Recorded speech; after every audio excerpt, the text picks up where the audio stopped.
Dadhood. Modern Dadhood podcast. Okay. I think we're in sync with each other. This is Modern Dadhood, an ongoing conversation about the joys, challenges, and general insanity of being a dad in this moment. My name's Adam Flaherty, and I have two children. They're both daughters. One is 7.5, and the other is 4.5. And my name is Marc Checkett, and I am a dad to twin boy 3.5-year-olds. Do the voice. I need to hear the voice. Oh. I'm 3.5. Last night, one of my sons, I don't know why we were talking about that at bedtime. We were just talking about how old they were, and one of them said that, and I was like, that was so close to sounding exactly like the way Adam does it. I wish I was recording it. I'm 3.5. Sounded exactly like that. How are you today, sir? Are you well? I'm doing well. And yourself? You got the day off. This is a leisure day for you. This is big. I mean, for the first, so my wife and I both took the week off, and we got our kids off to school, daycare, this morning, and got home and kind of looked at each other like, what do we even do now? Like we talked a little bit about the fact that we had the week off prior to this, but then now that it's like the first day, we were like immobilized. We didn't know how best do we capitalize on this time that we have together. We made eggs. We made a delicious breakfast, and we sat down at the table, meaning like we didn't just stand and like hoover it into our mouths. We sat down, we had some coffee, and we talked a little bit, and it was nice. It was a good way to start it. It was a good way to start it. We're really looking forward to just the quiet parts, like the restful parts of it. Well, good for you. I include this right now, this recording with you as like a restful period. I get to use a different part of my brain, which is nice. So thanks for that. Well, I'm honored that you'd include that. So in the last episode, we left off with a conversation with your friend Ryan Murphy about IVF, and we are going to pick back up with part 2 of the conversation very soon.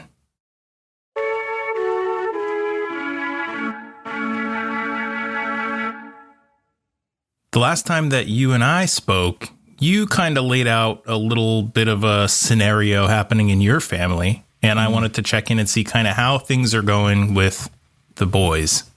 Any new developments? Yeah. No, I mean, my wife and I have started to introduce some new things, some new ideas, methods, approaches, I don't know, whatever you want to call it. Some new ways of dealing with the tantrums or the elevated. It's more than tantrums. That's why I'm hesitating, because it's not, a tantrum is like, okay, I'll wait this out. You know, I'll make sure they don't hurl the cat down the stairs, and I'll wait this out. What's going on with one of my sons in particular is it's so much deeper, and it lasts so much longer. And it's, even when things are okay, we feel there's a little tension there. And I think I described it before as I'm feeling really disconnected, from him, and a little bit as if things are just out of control. But we've had some more discussions with our OT. I have an appointment tomorrow. Looking forward to that. And OT stands for OT? And over the top. No, it stands for occupational therapist. And what's your son's occupation again?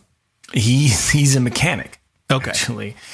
Yeah. I mean, an occupational therapist can come into a lot of different scenarios for a lot of different people for a lot of different reasons. But this one, she specializes in young children. And by the way, like, we're talking about all sorts of things like autism and sensory things that maybe fall outside of the norm. Sure. I'm putting air quotes around that because the more we learn about humans, I feel like the more we realize there's no normal, there's no status quo, there's no like regular old person. Like, people come in all shapes and sizes and dispositions. But we're also talking about things like ADHD, like all these things that you sort of, I feel like sometimes you hear them a lot, but you don't fully know what it means. So we're just getting into that world. So we're hesitant to label. He's also only 3.5. So we're really hesitant to label anything that's going on. But we're learning and we're exploring.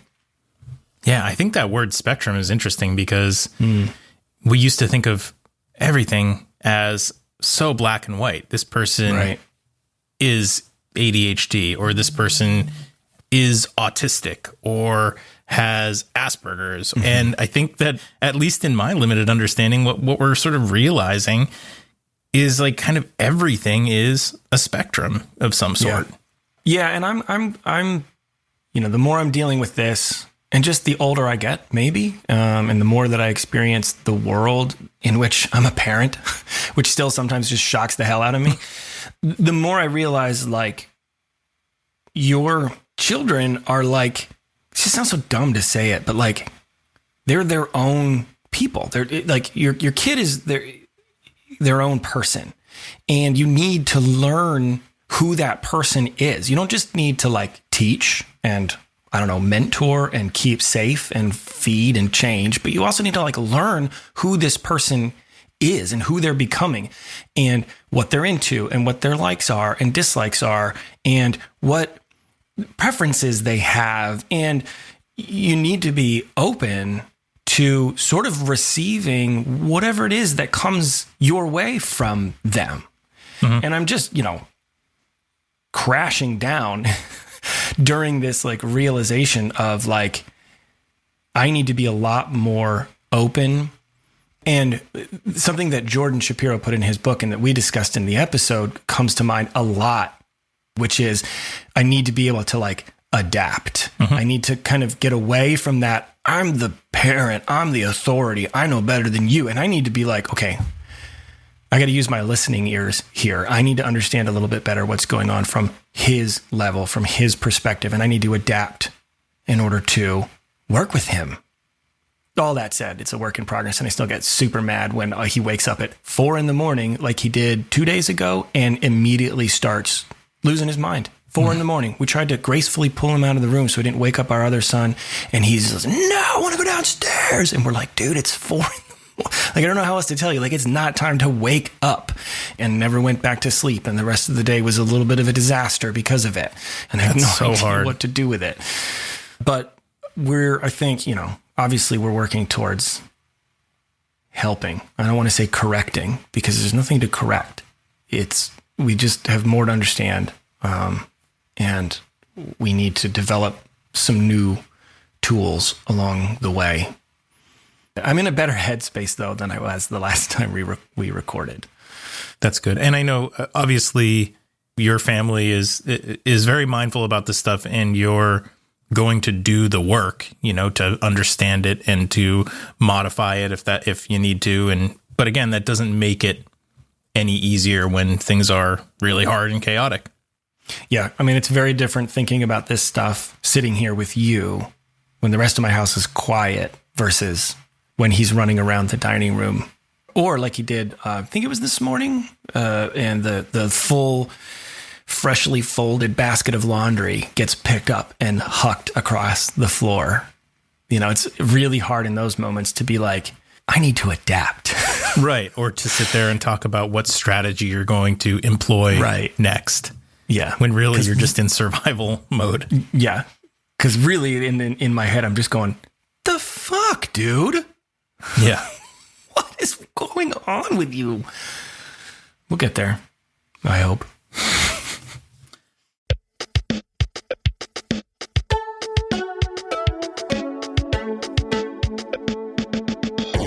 Okay, so we're going to pick back up with our conversation with Ryan Patrick Murphy. And if you're just listening to this episode and you didn't listen to the previous one, I suggest you do, because we talked a lot about his journey with IVF, which I believe, if I remember correctly, was going on for 1.5 years, 2 years, I think, at that point.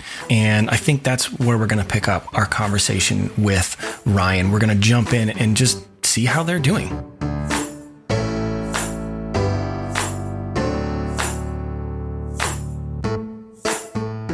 So you start the process. you learn about all this stuff. First of all, the first time you go through this, you're learning an insane amount about how the body works, about how these drugs, how they work, the shots, the schedule, all that stuff. I mean, to the point you're talking about, I know you're looking at your notes, and we were doing the same thing. It's like you're trying to keep it all straight. You're trying to remember it. And then you get this, there's 9, and there's 9 eggs. And you hear that and you're like, 6 months ago, I had no clue what a good number of eggs were, but now I'm hearing 9 and I'm thinking that sounds fucking great. And so you kind of get your hopes up. And I don't know about for you, but for me, it was this like roller coaster ride, of learning something and feeling really good, and then learning another thing and then feeling kind of like, oh man, and then hearing something like we've got 9, and then there's was it kind of like, was your experience similar too, and where it was sort of this constant state of flux, these highs and these lows? Yeah, and let's back up to January when we had our first consult. The one of the main questions we asked is what are the rates of success? What are our IVF? chances? Yeah. So they say with the first retrieval, the first transfer, 35%. I'm thinking that's pretty good, right? Mm-hmm. Our second time is 65%. If you go through this 2 times, it's going to be 65%. So you hear those numbers and you're very hopeful, and then you go through the 9, 5 to 1, to 0, and you're thinking, okay, that didn't work. I'm like, how can it be 65% the next time? Mm-hmm. And it's really just a cumulative, statistical thing. Mm-hmm. The more you do it, the better chances you have. But we definitely didn't hit 35%, of start to finish. We were at 0. Mm-hmm. And then we decided to do it again. But yeah, you have these numbers in your head. There's a ton of hope. You wait for that phone call. Mm-hmm. And, you just hear your wife just weeping upstairs. Yep. And it's not good. And, yep. So then you make the decision to try it again. Yep. So this was June. We started it over again to do the second retrieval. And this time we said, all right, we're going to test them all. We're going to spend the money. Financially, it costs about the same to test one compared to many. Not much of a discount. There's like a 2-for-1 around here somewhere. Yeah. So she's getting the ultrasounds, and they're looking at the number of eggs, and it's not looking very good. It's not looking like it was as many as last time. She's got a notebook, this thick of, what her numbers were. 5 weeks later, we find out that 3 of them they feel confident in. Mm-hmm. That they don't have any chromosomal issues, and 2 of one gender, 1 of the other. So that's another crazy thing to think, I can put in the gender that I want. This is wild. Yeah. So then we ended up transferring one of those frozen. Is it either you choose or you ask them to just choose and not tell you, or what are your options? Yeah, you do have that option, but we wanted to choose. So the way I cryptically tell people so they can't guess the gender is I say, we had 2 of one and 1 of the other, and we put in the one where there were 2 of the same gender. So it's very cryptic. It's not going to tell them the answer, but they're going to know that, we know what we put in there. Mm-hmm. So we're trying to be as cryptic as possible. Now, and you're 100% sure it's human, right? Did you test for that? This is funny because my wife she said that she wants to test and make sure that it's what they said they put in. Where do you go for that test? It's just, I don't know. It's just it's a normal test, but what we did was all this testing on the front end that in a normal pregnancy you'd sort of do while pregnant. So we'd already had a lot of that testing done in the embryo much further than any natural pregnancy would have been tested. Yeah. So the testing thing is really interesting, right? Because I feel like something that's kind of important, the older that you get, and it's a biological thing, the older a woman gets, it takes so long. I mean, you can kind of think of it as a half a year or, is just going by quickly. You do these two or 3 times and several years of your life has gone by. You're getting older. The difficulty of carrying a child to term goes up. And the success rate on average goes way down. For us, it was a little bit different in that our window was really short because my wife, among other things, she also had fibroids in her uterus. And they were formed in such a way that they actually went all the way through the uterine wall, the lining, and they were causing her immense pain. And that was sort of the beginning of our journey, was like learning about that. She had to go through a surgery. It was like a invasive, delicate surgery to actually make room in the uterus. And the thing about the fibroids that she had was that the second you get rid of them, they start to grow back. So we were told, you probably have 2 chances before you, Jamie, have to go back and get surgery again. The pressure. Yeah. Oh, it was. Yeah. But it's also, it's like, you got 2 choices. So what are we going to say? Like, we'll do our best, because it's kind of not really up to us, you know? And we got incredibly lucky. We were fortunate. Our first time didn't work either. So we had one more shot and it worked. And now we don't have to think about it anymore. My question is, did you decide to put twins in that time because you knew you only had one more chance? Yeah. So do you want to hear kind of a funny story? Uh-huh. So this takes place at the point. So they've done the harvest, they've done the retrieval, and I've also done my job, you know. Which was what? My job. In the dark room in the corner? That job.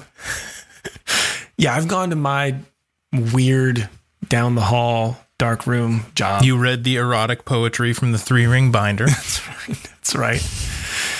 And we had several viable embryos at the end of the day. So we were called, come down to the hospital. We're going to do a transfer. And Jamie and I had talked about it. Obviously, we had talked it to death. And we knew that we were going down to the hospital to transfer a single embryo, the one that looked the best, the one that looked like it was growing in the most healthy way possible. And so we go down. Jamie swaps her clothes for the blue hairnet and the gown and all that kind of stuff. I have to wear the hairnet because I'm going to go back with her. You know, we get our clothes on and we're just in a little, basically it's like all these stalls and everybody's got their curtain because that provides a lot of privacy, a curtain, you know. And so we're sitting in there waiting and both of us are just nervous as hell. We're just sitting there, our legs are tapping and I'm joking around and taking pictures of dumb stuff. And the nurse comes in, she throws the curtain, she looks at her clipboard, she goes, "Okay, Jamie?" We're like, "Yes, that's us." She's like, "Okay, so we're here to transfer 2 embryos today. I'll just need you to sign this paperwork and we'll get going." And we go, 2 embryos? Say that again? She goes, "Yeah, 2 embryos. That's what my notes say." And we talked to our doctor and we were going to transfer 1. Why are you saying 2 embryos? So she kind of flips the pages back and forth. And she goes, "Well, you know, I see that you've had fibroids and you're this many months away from that surgery and you're this age and this is your second time and you have this problem and that problem. It's our recommendation that you transfer 2 because your window is closing. And the more that we put in, then the more chances there are of you getting pregnant." More chances of you having your own reality show. Right. And so we look at her and we go, "Can we have like 2 minutes to talk about this?" She's like, "Yeah." And she throws the curtain and walks away. And Jamie and I look at each other and we're speechless for a minute. But, you know, the last thing she said was, "This is what we recommend if you want to get pregnant." And we were like, "Well, then what the hell are we doing any of this for if we don't want to get pregnant?" So we changed our mind on the fly. Did she tell you that there was a significantly higher likelihood of having multiples? Yep. We knew that. Okay. And that was the big thing. Was we were like, twins are a real possibility. But, you know, just the matter-of-fact way in which she said it made us realize, well, the only reason why any of this is even happening is because we want to get pregnant, is because we want to have kids. And if this is what they're recommending, we trust these people. We trust the science. We believe in the science. We're all in on this. Let's fucking do it. How old was Jamie at that point? We both were kind of like, you sort of, I don't know about you guys, but you sort of feel in control and completely not in control at the same time. We're like, we're making this decision, but also there's so much just out of our control at this particular moment. It's being left to chance, but it's not, because there's all this science involved. Yeah, the reason I asked is because there is sort of like, Erica was probably 1 year from them recommending more than one being put in there, but it's just like a statistical game where they're like, yeah, well, at your age, you know, we recommend just one at a time. And she didn't have any of the fibroids or anything. But a year from now, yeah, it'd probably be different two. story. Yeah, it's crazy. And if you look at it like it's a numbers game, which is weird because, I think, Murph, it was you that brought up at one point, when you're younger, you don't really imagine it going like this. Or not even younger, but fortunate enough to be able to get pregnant a different way. And you don't have to go through all of these things, but your end result, the thing that you hope for and the thing that you want, is the same as any two people or who kind of go through this situation. And the long and short of it is that we put two in and now we've got twins. And our life is chaotic and insane a lot of the time, but I can't even begin to imagine it any differently. So you can actually watch. Did you watch the transfer? Did you get a chance to watch it on the screen? Yep. Doesn't that blow your mind a little bit? It's just like a little dot, like a little air bubble at the end of we're going in, like they have it on there on the. And you can watch it just like float away from I guess it's kind of a catheter to a point, and then you just watch this little puff just float into this gray area. Yeah. I couldn't believe it. Like I guess I didn't know what to expect. So tiny. It just blew my mind. I almost wanted to be like, do it again. I want to watch another one. From the moment that you watched that happen on the screen, the transfer, how long does it take before you'll get that phone call, either a good phone call or a bad phone call? Well, so my notes say that we did the second transfer on the 17th. So we implanted on the 17th. So we had to wait until the 7th week to do that ultrasound. I mean, did she start doing pregnancy tests immediately? Right. Yeah. She had to be less than a week. They actually did blood work, and she wanted to kind of wait for that. But at the same time, she didn't want to wait. So she did a pregnancy test. And she was, obviously pregnant, and it was like phenomenal that it kept. I mean, it was like the best news because, you're waiting for that phone call. You do the blood work, they have to send it off, and it's hours later, and you get the phone call, and you're pregnant. Proven through the doctors, through blood work, and not that she hasn't, done it every day since to prove that she's still pregnant. But no, the joy. Oh my gosh. Were you right there with her? Yeah. Well, I was downstairs when she got the call, and then I came up and I knew that it was that. I think there was like a moment when she was on the phone with them where we sort of kept it in, but when she got off the phone, it was, oh my gosh, the euphoria. It was amazing. High fives, chest bumps, the whole thing. Just thinking back to everything we'd been through to get pregnant, it was amazing. I don't know how else to describe it other than just that euphoria of, oh my gosh, we're actually pregnant. Can you believe that? Because we had so much disappointment up to that point. And we were expecting disappointment, to be honest. Up to that point, she thought there was still something wrong with her. Why doesn't it keep? I actually remember I had a therapy session. I'm once a month I talk to a therapist just for good measure, and not required by law, but I do have a therapist. And he's Thanks saying, for clarifying. No shame there. And we went through the scenario. I said, later on, we're going to know if we're pregnant or not. And he helped me prepare for that situation. He said, in the moment, you've got to, whatever those feelings are, if you're not pregnant, you've got to share that sadness, what you're both feeling together. The last thing she wants to hear is everything's going to be okay in that moment. So I was preparing to be in the moment with her and just feel the pain and just the disappointment, and to know that I didn't have to, go through that as prepared as I was. I mean, I'd actually gone through that step of preparing for the worst. It was awesome when I didn't have to do that, and it was just all positivity. Oh my God. Well, congratulations to you both. That's what a long journey. And thank you for sharing your story so candidly with us. It's a pleasure. I want to give people hope, because there's a lot of disappointment out there, and there's a lot of people that just can't have them. But I believe in science. I believe it's worth a shot. You're going to go through some ups and some downs, but just knowing that, you can get pregnant and it can work. And I just want to give people that hope, not to read too much into statistics and what your friends' experiences are, because everyone's going to have their own body, their own experience. Yeah. And, just have hope that you can do it. When is baby Murphy due? Cinco de Mayo. Fantastic. Really? Yeah. That's too funny. My sister was born March 18th, the day after St. Patty's Day. She was going to be Patricia for her first name, but because she was born the next day, it was Aaron.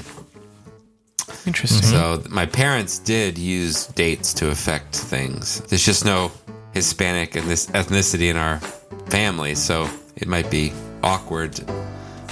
Well, Murph. Oh boy, I think we've covered it all. I think we've reached way past the end of this conversation, but I'm thrilled that you decided to join us and tell your story. So from the bottom of my little heart, thanks. Thank you for coming on I here. appreciate it. Yeah, I was a little nervous, but I had my notes, and you guys are good at fluffing me up. It was a pleasure. My best to Erica. Y'all have a good night.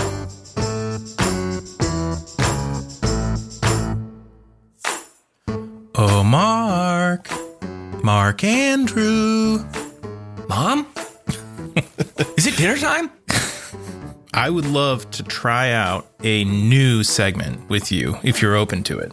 I think I'm open to it. Which one are you referring to here? Well, it's actually one of your ideas that you brought up in a conversation fairly recently. Mm-hmm. And the segment is called Instant... Excuse me. Hold on. What was that? Sorry, let me take the marbles out of my mouth. Yeah, would you mind? Instant regrets.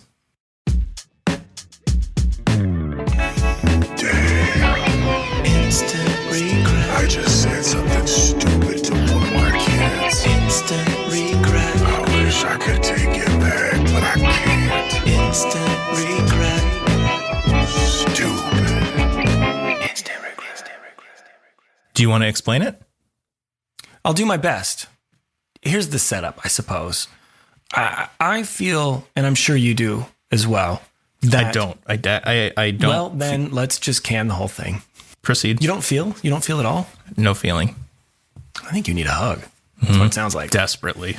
I feel as if there's many occasions where I am conversing with one or both of my children where I am just sort of saying stuff to get through a moment, either because I'm exhausted or I'm tired of answering maybe the same types of questions over and over, and I'm just feeding answers.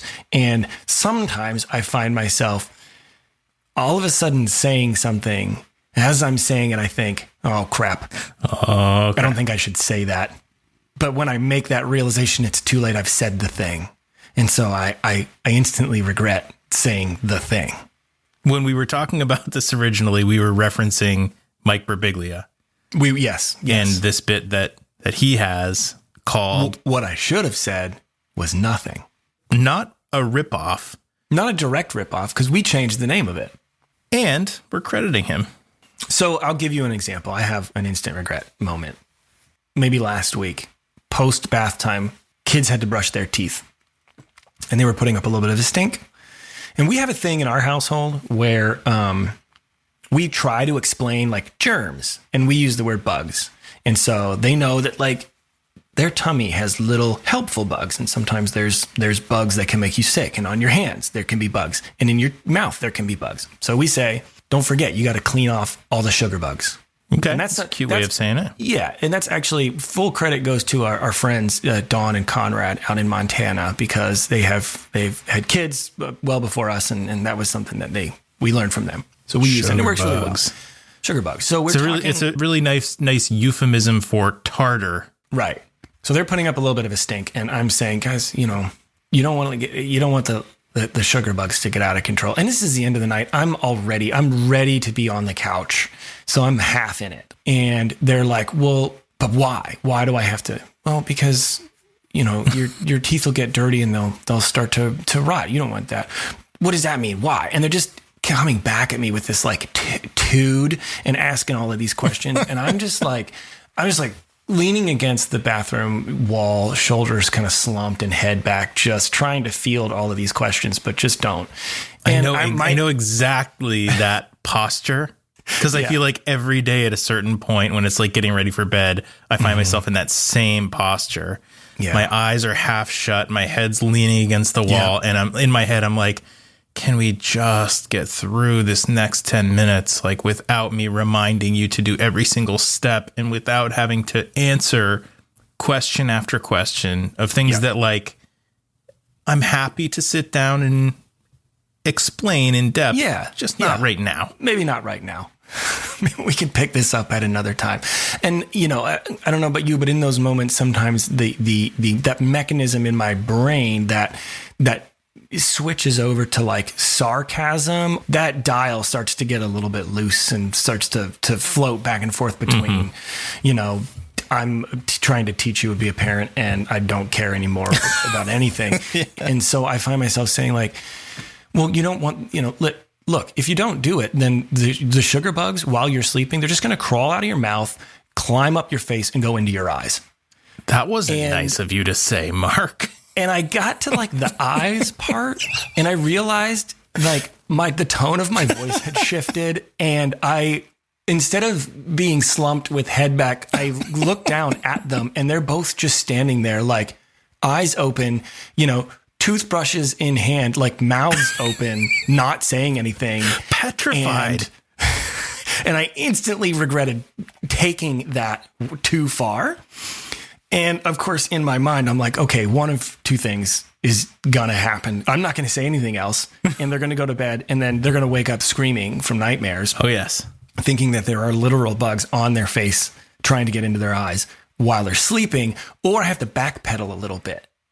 And that's like precarious situation because I only want to backpedal so far because the sugar bugs thing works. So I want to backpedal, but I don't want to totally squash the whole sugar bugs thing. Well, yeah, because if the sugar bugs are in there, how could they not crawl out and go into your eyeballs? Right. Yeah. It makes a little sense. As terrifying as it is of a thought. Like it got ridiculous word salad at that point, trying to get them to finish brushing their teeth. And it's word salad because that moment that the instant regret sort of pings in your brain, it's like thought salad too, right? You're like, oh, it is. Like, how do I get myself out? Like, I really screwed up. Oops, crossed the line. They're terrified. That was an instant regret. Brings us to another closing.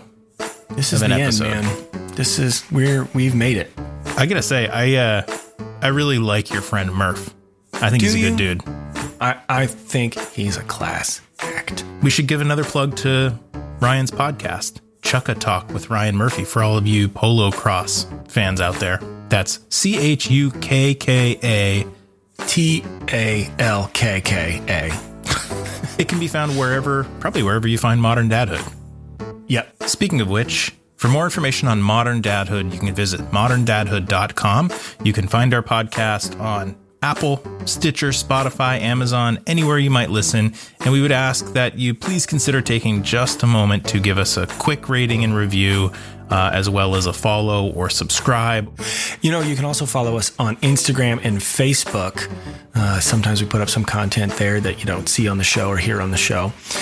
You can also go to moderndadhood.com. All of our episodes are there. Also, we have a little shop. Did you know that, Adam? We've got t-shirts and Modern Dad hoodies for sale on the website. So please buy them. We welcome you to email us anytime at hey@moderndadhood.com. And we would like to thank a few people, including... Casper Baby Pants and Spencer Albee for the, I'm going to go ahead and say, amazing music on the show. It's amazing. Also, thank you to Stuffed Animal for the Instant Regrets jingle.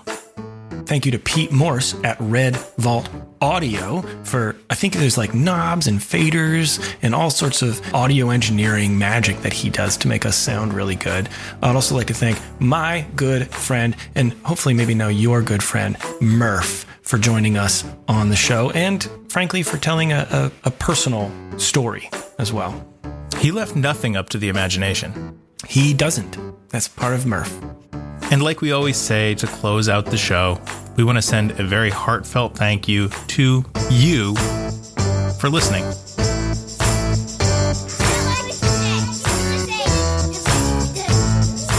Podcast. Just a modern.